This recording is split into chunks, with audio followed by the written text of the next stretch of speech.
Hello and hi, welcome back. कैसे आप सब? उम्मीद करता हूँ आप बहुत अच्छे होंगे। मैं हूँ ओवैस हुसैन और स्वागत है आप सबका ओएच लर्निंग प्लेटफॉर्म में। दोस्तों, लास्ट क्लास में हम लोगों ने सीखा था जीएसटी के बारे में कि जीएसटी क्या है, वो क्यों आई, उसके फायदे क्या हैं और उसकी अकाउंटिंग ट्रीटमेंट के बारे में हम लोग को जानना ही था, मगर हमारी वीडियो काफ़ी लंबी हो चुकी थी, इसीलिए हमने क्या किया कि उसको नेक्स्ट क्लास में बताने के लिए आपसे बोला। ठीक है, तो आज की क्लास में हम लोग सीखेंगे कि उसका अकाउंटिंग ट्रीटमेंट क्या होता है और उसके सारे ट्रांजैक्शन को हम लोग रिकॉर्ड कैसे करेंगे, इन सारी चीज़ों को हम लोग सीखेंगे। तो चलिए बिना किसी देरी के अपनी क्लास को आगे बढ़ाते हैं। मगर हाँ, एक चीज़ याद रहे कि अगर आपने मेरे इस YouTube चैनल को सब्सक्राइब नहीं किया तो इसे प्लीज़ सब्सक्राइब कर लीजिए और लाइक कीजिए। इससे मुझे भी मोटिवेशन मिलती है कि मेरी वीडियो आप लोगों को पसंद आ रही है। तो मेरे चैनल को एक बार सब्सक्राइब कर लीजिए और लाइक भी कर लीजिए। ओके, चलिए अपने क्लास पे आते हैं। तो दोस्तों, आज हम लोग अकाउंटिंग ट्रीटमेंट समझेंगे जीएसटी में कि अकाउंटिंग ट्रीटमेंट कैसे होता है। इसका मतलब रिकॉर्डिंग ऑफ ट्रांजैक्शन।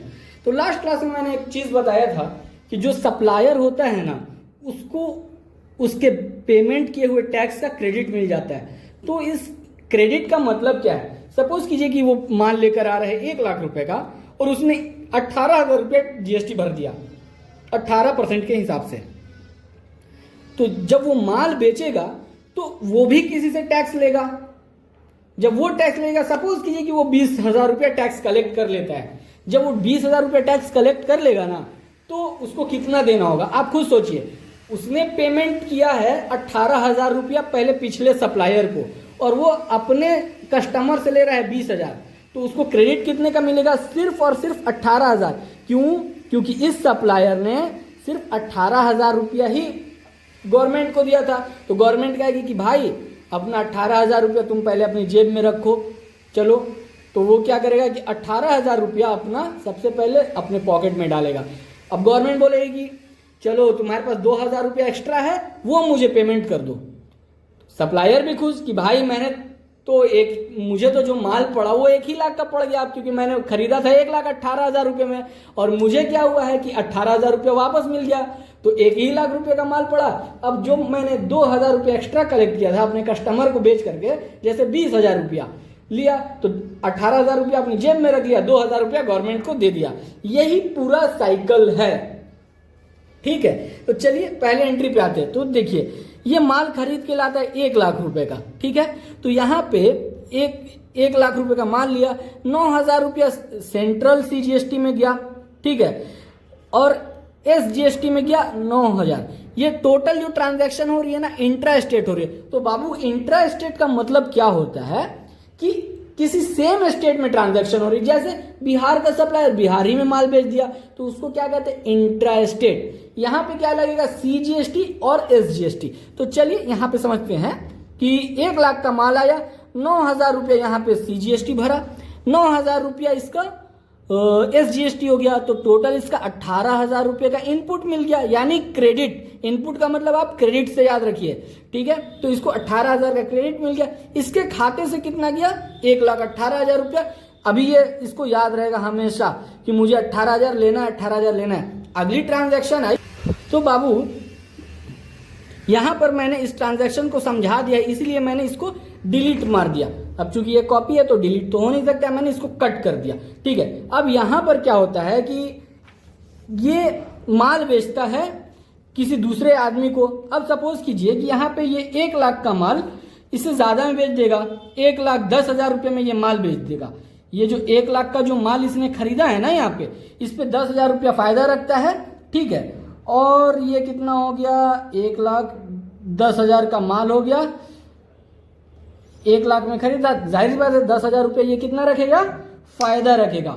अब इस पे ये भी चार्ज करेगा टैक्स, सीजीएसटी, एसजीएसटी। तो चलिए पहले हम लोग देखते हैं यहाँ पे कितना आया भाई, 1,10,000 रुपया। 1,10,000 रुपये की यहाँ पे सेल हो जाती है। ठीक है, अब इस पे टैक्स कितना लगेगा? आपको एक बार के लिए यहाँ पे कैलकुलेशन करते हैं कि इसका कितना आएगा। तो यहाँ पे क्या होगा? 1,10,000 का माल बेच दिया, तो सबसे पहले मेरे पास यहाँ पे आउटपुट जीएसटी कितना आएगा? 9900, क्योंकि 9% इसका ये हो गया, 9900 हो गया। फिर यहाँ पे 9900 सीजीएसटी भी आ गया। चलिए तो यहाँ पे कितना रुपया आ जाएगा, यहाँ पे ये देखिए, यहाँ पर आ गया आपको 1,29,800। तो आपको क्या समझ में आ रहा है, एंट्री से देखिए बात करना सीखिए। अब आप बोलेंगे बात कैसे करें, बात ऐसे की जाती है कि यहाँ से 1 लाख में हमने 18,000 रुपये का टोटल जीएसटी का पेमेंट किया था, यहाँ पर कितना आ गया आपको 18,000, 19,800। यहाँ पे जो जीएसटी का पेमेंट हुआ है बाबू 19,800 का पेमेंट हुआ है। तो ये 19,800 का क्यों हुआ, क्योंकि देखिए 10,000 रुपया जो है इसके ऊपर प्रॉफिट रखा, तो वैल्यू एडिशन कितना किया, इसका प्रॉफिट पे सिर्फ टैक्स लगा है 10,000। देखिए पूरे 1 लाख पे टैक्स तो लगा ही है, बट सिर्फ 10,000 पे एक्स्ट्रा इसको टैक्स देना पड़ा है, जो कि 1,800 होगा। ठीक है, तो यहाँ पे क्या हुआ कि बैंक में इसने लिया 1,29,800, फिर यहाँ पे 1,10,000 का सेल हो गया, 9900 रुपए का आउटपुट सीजीएसटी हुआ, 9900 रुपए का आउटपुट एसजीएसटी हो गया।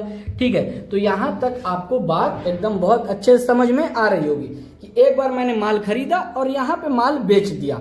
अब माल बेच दिया तो मैंने अभी ही एक तुरंत बोला है कि जो एक्स्ट्रा पेमेंट होगा वो आपको पेमेंट करना पड़ जाएगा गवर्नमेंट को। तो यहां पे उसका पेमेंट भी करना होगा। वो कैसे होगा कि आप क्या करेंगे, तो एग्जाम्पल हुआ यहां पर जो हम लोगों ने पढ़ा कि सबसे पहले हम लोगों ने माल बेच के यहां लिया 1,99,800, जिसमें सेल हुआ था 1,10,000 रुपए का। आउटपुट जीएसटी कलेक्ट हुआ मेरा 9900 रुपया सीजीएसटी में और एसजीएसटी में 9900। तो अब बात आती है कि हम इसको सेट ऑफ कैसे करें। तो सेट ऑफ करने में कुछ नहीं जा रहा है मेरे भाई, सेट ऑफ होगा कैसे। सबसे पहले मेरे पास कितना पड़ा है, मैंने कितना दिया सेंट्रल गवर्नमेंट को, तो मैंने दिया है 9,000 रुपया सेंट्रल गवर्नमेंट में, 9,000 रुपया स्टेट गवर्नमेंट में, मतलब टोटल 18,000 है। तो आपका क्या कहना होगा, आपको इसका क्रेडिट कितने का मिलेगा, टोटल 18,000 का ही मिलेगा। क्यों, क्योंकि जितना आप पेमेंट करेंगे उतना ही का तो आप पेमेंट रिसीव भी करेंगे ना। ऐसा तो नहीं है ना कि आप कहेंगे कि मैंने तो आपको 18,000 रुपया दिया था, अब आप मुझे 20,000 रुपया दे दीजिए, ऐसा तो होगा नहीं। तो आप क्या कहेंगे, मैंने 18,000 रुपया दिया था, सबसे पहले मुझे वो चाहिए। गवर्नमेंट भी यही कहेगी कि ठीक है बाबू, आपने खरीदते समय तो कितना दिया था 18,000, चलो अब 18,000 अपना रख लो और एक्स्ट्रा अमाउंट क्या करो कि मुझे दे दो। तो गवर्नमेंट ये क्या कह रही है कि ये देखिए यहाँ पे आपने 9,000 रुपया सीजीएसटी का क्रेडिट लेना है आपको, फिर एसजीएसटी का 9,000 रुपया क्रेडिट लेना है, और आउटपुट जीएसटी कितना बन रहा है 9900 और एसजीएसटी 9900। तो मेरे भाई एंट्री से बात करना सीखिए।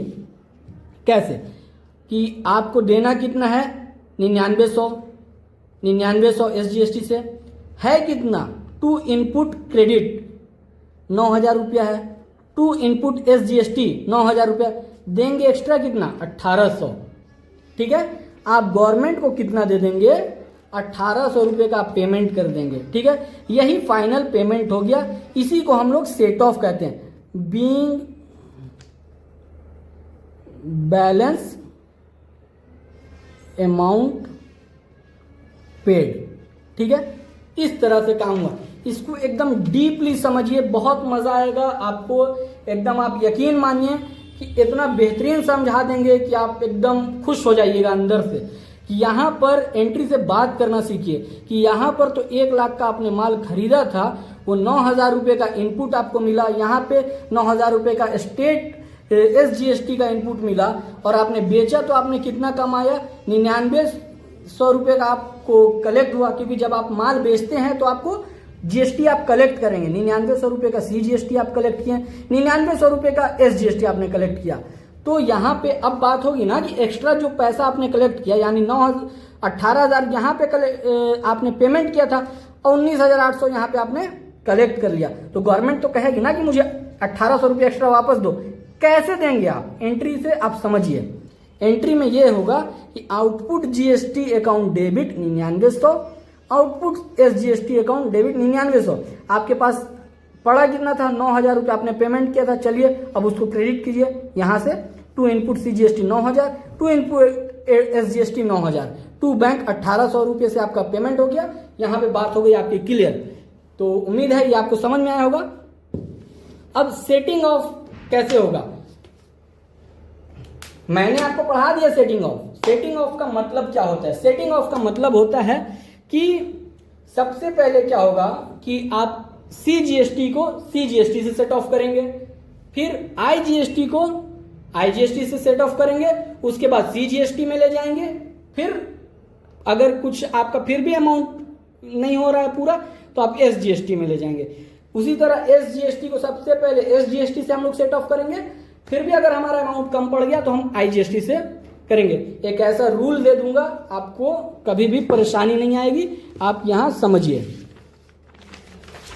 कि हमेशा जो सेट ऑफ होगा ना, वो सबसे पहले सेंट्रल GST का सेंट्रल से होगा, फिर IGST का पहले CGST को CGST से सेट ऑफ करेंगे, फिर CGST को IGST से हम देखेंगे कि सेट ऑफ हो सकता है कि नहीं। फिर IGST क्या है ना, ये पापा है सबका, ये किसी से भी सेट ऑफ हो सकता है, मगर सबसे पहले किससे सेट ऑफ होगा? IGST से। तो IGST सबसे पहले सेट ऑफ होगा IGST से, फिर IGST के पास और अमाउंट चाहिए तो ये कहां से सेट ऑफ होगा? CGST से भी पैसा ले सकता है। फिर IGST के पास और पैसा घट गया तो ये किससे ले लेगा? SGST से। SGST पहले सबसे किससे सेट ऑफ करेगा? SGST से, उसके बाद IGST से। कहने का मतलब क्या है कि CGST तो CGST से पहले प्रेफर करना है कि वहां से सेट ऑफ हो जाए, उसके बाद नहीं और चाहिए तो आप IGST से भी सेट ऑफ कर सकते हैं, ठीक है। फिर भी अब IGST क्या होगा कि तीनों से सेट ऑफ हो सकता है, मगर पहला प्रेफरेंस क्या रहेगा? IGST से, फिर CGST से, तब जाके स्टेट GST से।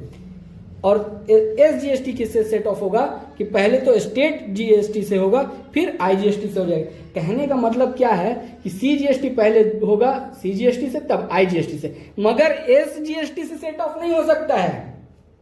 SGST सबसे पहले सेट ऑफ किससे होगा? SGST से, और उसके बाद IGST से, मगर SGST CGST से सेट ऑफ नहीं होगा। और IGST तीनों से हो सकता है, मगर सबसे पहले जाएगा IGST के पास, उसके बाद CGST के पास, तब आएगा SGST के पास। तो चलिए, यहां तक आपको बहुत अच्छे से समझ में आ गया होगा। तो अब ये सेट ऑफ भी आपको समझ में आ गया होगा। सेट ऑफ की एंट्री क्या होती है? Output CGST account debit to input CGST account, ठीक है। यहां पे मैंने जैसा आपको बता दिया, देखिए, output CGST account debit to input CGST, इस तरह से। तो सेट ऑफ की ये एंट्री हो गई। अभी मैं कल की क्लास से पूरा एग्जाम्पल ही सिर्फ कराऊंगा, एकदम दिमाग में घुस जाएगा आपके। तो output CGST account debit to input CGST for setting off input SGST account. SGST को अगर सेट ऑफ करेंगे तो output SGST account debit to input SGST account, ठीक है। यहां पे हमारी लाइबिलिटी थी, अब लाइबिलिटी को हम खत्म कर रहे हैं, इसलिए क्या कर रहे हैं? लाइबिलिटी को डेबिट कर रहे हैं। और यहां पे इनपुट SGST को क्रेडिट क्यों किए? क्योंकि हमारे पास जो पड़ा हुआ था उसको हम यूटिलाइज कर रहे हैं, अब हमारा एसेट वो घट रहा है तो तब हम क्रेडिट कर दिए, तो ये हमारा सेट ऑफ हो गया।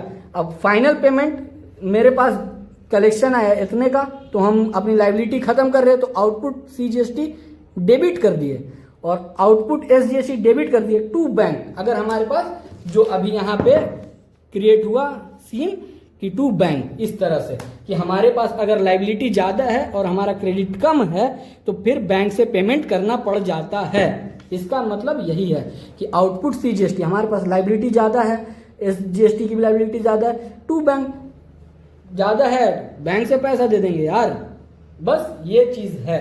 तो दोस्तों, आज की जो क्लास थी ये बहुत ही ज्यादा इंटरेस्टिंग थी, मुझे तो बहुत मजा आया, बट मेरा एक जगह पे कैमरा जो है उसको मैंने स्टार्ट करना वीडियो भूल गया था मैं, तो हो सकता है थोड़ा सा आप लोगों को दिक्कत भी आई होगी, बट फिर भी अगर आपको नहीं समझ में आया होगा आप कमेंट जरूर कीजिएगा, मैं अगली क्लास एकदम बेहतरीन तरीके से और कर दूंगा। तो आप लोग को जरा भी घबराना नहीं है, ये टॉपिक और भी ज्यादा समझ में आएगी कब? जब मैं आपको यहाँ से रोज एग्जाम्पल, रोज क्वेश्चन बनाना स्टार्ट करूंगा। तो अब से जो है सारा कॉन्सेप्ट आना बंद हो गया थे, जो रोज समझाता था मैं कि अब ये एंट्री है, ये एंट्री है, ये एंट्री, अब सीधा हम लोग आएंगे क्वेश्चन पे। सीधा जब क्वेश्चन सॉल्व करेंगे, जितना कॉन्सेप्ट आज तक मैंने बताया है और GST के बेस पे, तो बहुत मजा आने वाला है आगे की क्लास में। तो ऐसे ही बने रहिए मेरे साथ और देखते रहिए OHLP। अगर आपने मेरे चैनल को सब्सक्राइब नहीं किया है तो मेरे चैनल को यार सब्सक्राइब कर लो और लाइक भी कर लीजिए, इससे मुझे बहुत अच्छा लगेगा। आज के लिए इतना ही, धन्यवाद।